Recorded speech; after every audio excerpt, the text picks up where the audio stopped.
Welcome to the Flex Rental Solutions how-to webinar. Today we're going to be going over pricing tiers, specifically some simple implementation for labor pricing.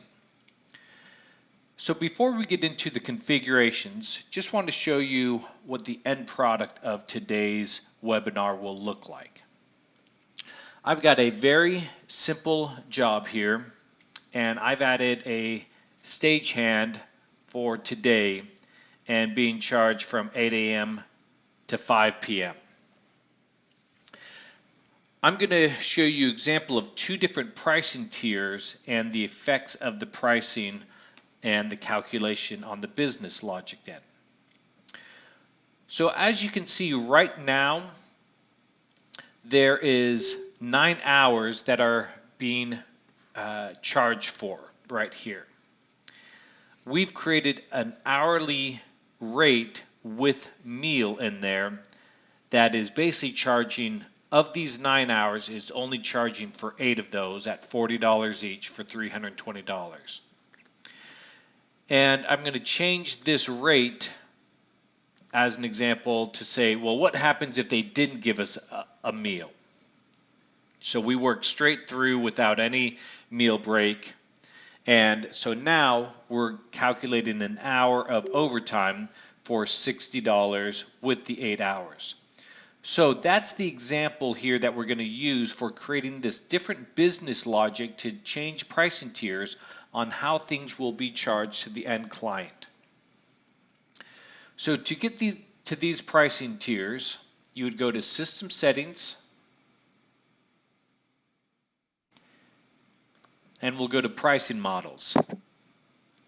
And this week we're going to start out very simply with some examples. Let's see.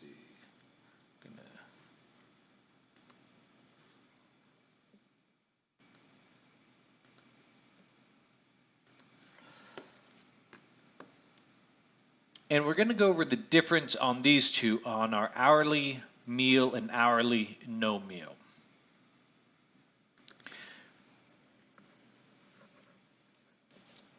We have created a specific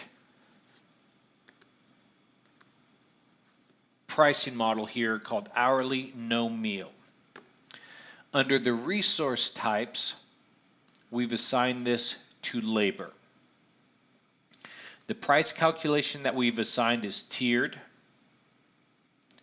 We've allowed manual pricing tiers enabled set to yes. We'll allow the price override enabled to yes. The time is price each input is no. Calculate time is yes, and time slicing is yes. And what we'll go over each of these settings. So the ones that I want to go over right here, time is price each input is known. As an example, the default time on a quote may be for 2 days. We do not want to use just that number 2 in the time for calculating labor.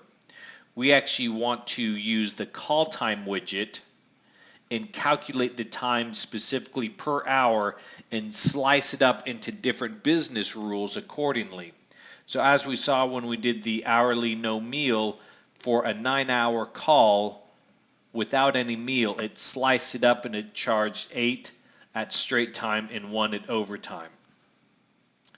So those are the main settings there to use with price override, or time is price each, calculate time, and time slicing.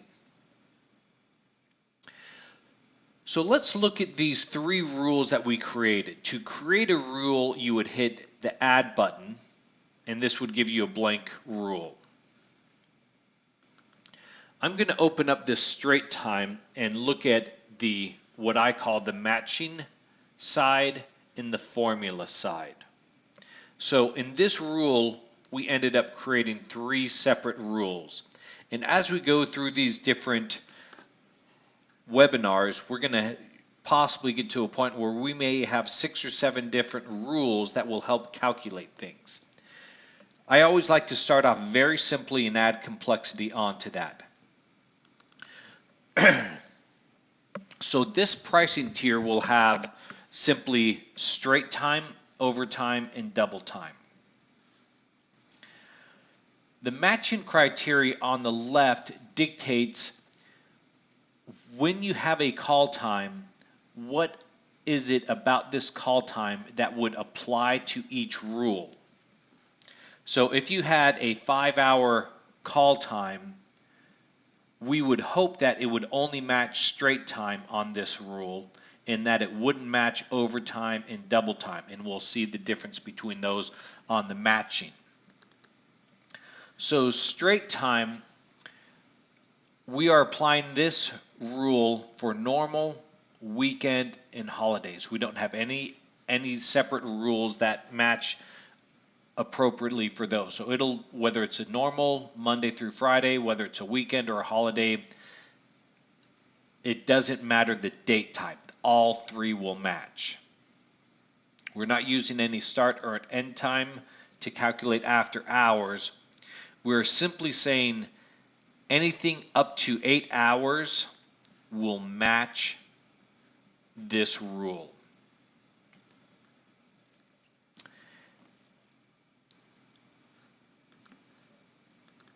Now, overtime, we don't start matching till after 8 hours and up to 12. Same date types, there's no restrictions there. In double time, we don't start matching till after 12 hours and up to 24, again with the same date type configurations. And I'll show you an example of how this works with the matching, and then we'll go into the formula in a second. We've added a really nice calculator in this pricing model for tiers.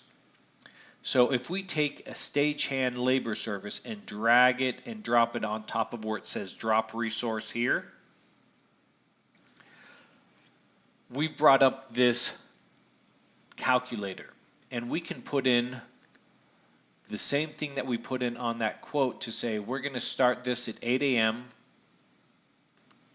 and let's calculate this up till 5 p.m. and we'll put a quantity of the stagehand labor as 1.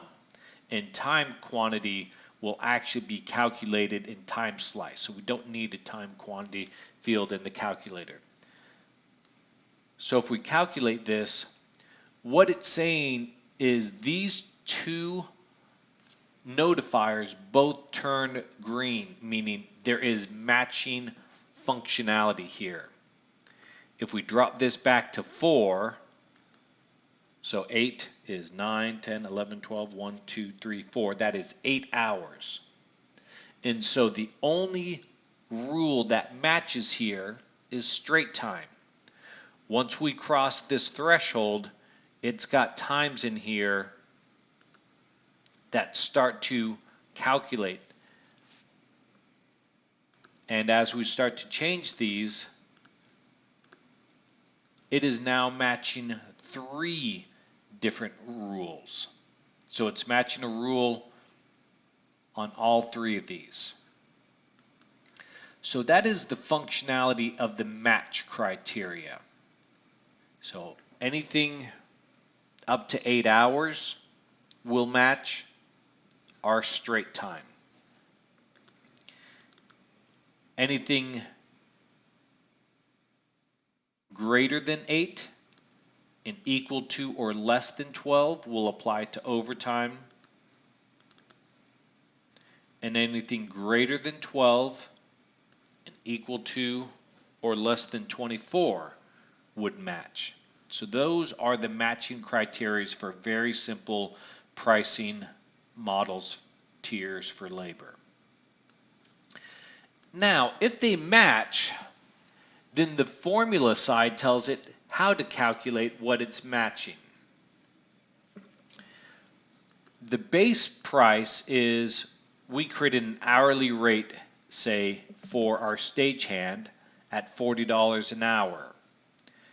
And so it's going to take the time that's calculated in matches times the rate in the back end times 1. What it's also doing right here with the max time quantity is this regular overtime hours, we only want to charge for up to 8 hours. And so we're going to put a ceiling here of 8 hours for this business logic. Because if it's 12 hours call time and we didn't put in a max ceiling, it would keep on charging 1 times our hourly rate for every hour. But we wanted this pricing rule to max out at 8 hours. And so we're going to show you the time offset and the max time quantity in this logic. We're going to skip down to our overtime rule. We're using the same base rate, but now we're going to add or multiply our base rate times 1.5 for every hour of overtime. And again, this doesn't start calculating until after 8 hours and goes up to 12 hours.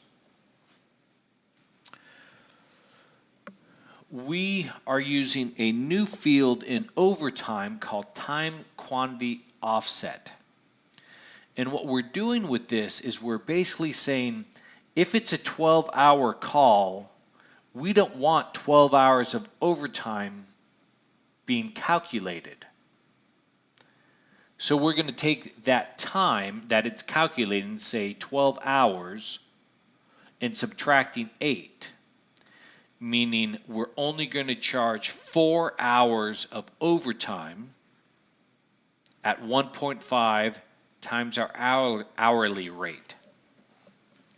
So for these business rules that don't start calculating until after a certain number of hours, we are typically offsetting them to not charge for every hour because we're already charging, say, 8 hours in our straight time.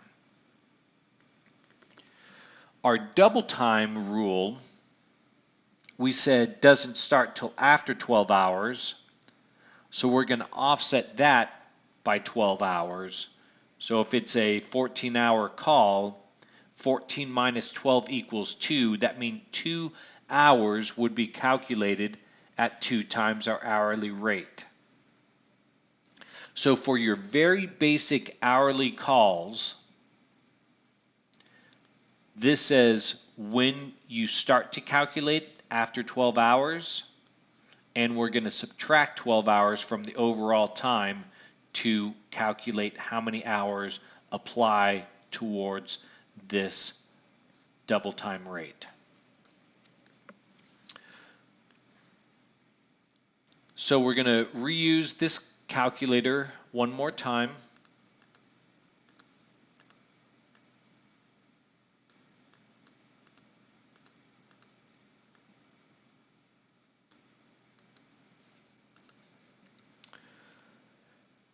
So it's already calculated the value of the time per business because it can already figure that out. So the hourly rate times 1 is 40 hours.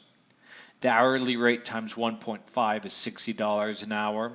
The hourly rate for double time is 2 times the hourly rate, so $80. So when we start to calculate this, it figures this is an 8-hour call that matches this criteria, and 8 of those hours get applied, so 8 times 40 is $320. That would be our total price for an 8-hour call on this rule. And if we extended this to 5 p.m.,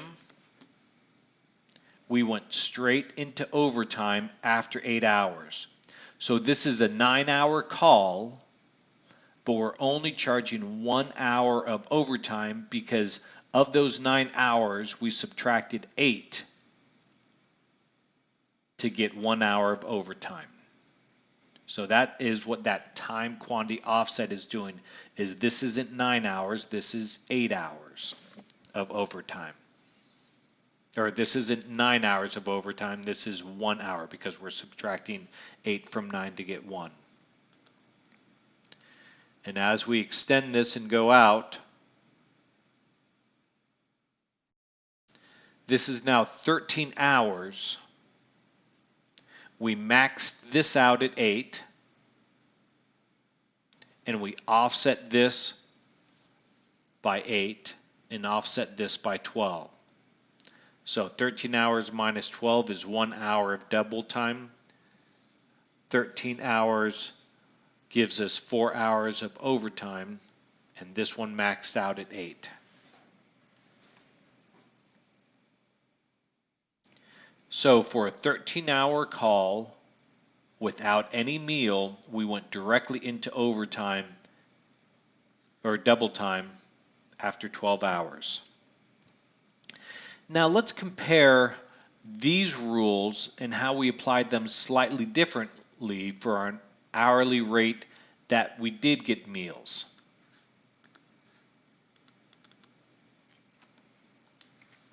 Same settings here.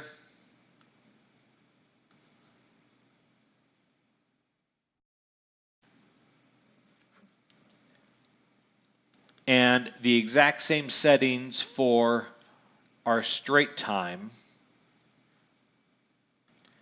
What we did change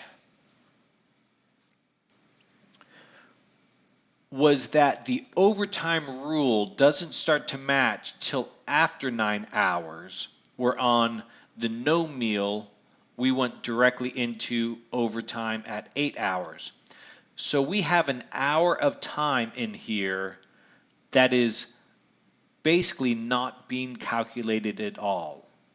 So that gives us that, well, there's 9 hours in the day, but one of those we are not going to charge for. So between 8 and 9 hours, that 60 minutes will not be applied to any rule. It's just given to them for free because we're walking away for a meal. So the start offset, instead of being 8 and 12, is now 9 and 13. And we've changed our time offset also. Now, after 4 hours of overtime, if they're sending us away for another meal, then again, between hours 13 and 14, we are giving them another hour for free because we are walking away and that's our time. And so the offset is increased accordingly to the time quantity. So the only things that we've done differently between these two rules is the previous one, hourly, overtime started at 8 and went to 12, and double time started at 12 and went to 24. Where we are going to start overtime at 9 hours up to 13 and start double time at 14 and going to 24. So we'll take that same stagehand and we'll start at similar times and we'll walk ourselves through this. So an 8-hour call calculates exactly the same. A 9-hour call gives them an hour for free. So that lunchtime, say from 12 to 1, is free. So they're working from 8 to 5, 9 total hours, but we're only charging them 8 hours. Now, if we go to 8 p.m., that's 12 total hours, but we have a 1-hour lunch break in there that we're not charging them. So instead of being 4 hours of overtime, it's only 3. So you'll see how that functionality works. Again, now we've given them 2 free hours, one for lunch and one for dinner. So that's the functionality and the difference calculation between a pricing rule that we called hourly with meal and hourly with no meal. So a great example of this might be, I may have got a quote from 8 to 10 p.m. and I may have quoted them an hourly with meal. Well, all of a sudden we may have showed up to the job site and the job, they never sent us away, they just kept working us, and maybe a speaker went over or something like that. And so we may have a quote that is quoted hourly with meal and an invoice that is billed for hourly no meal. And so they may have the exact same call times, but we may switch pricing models based on how they ended up running the show at the show site. So that is a very simple example of creating a pricing tier, one with meals and one without, and applying them separately. In future webinars that we're going to do in the following weeks, we're going to follow up with calculating minimum hours, after hour calculation, holiday times, and weekend times. Thank you very much, and we'll talk to you soon. Bye-bye.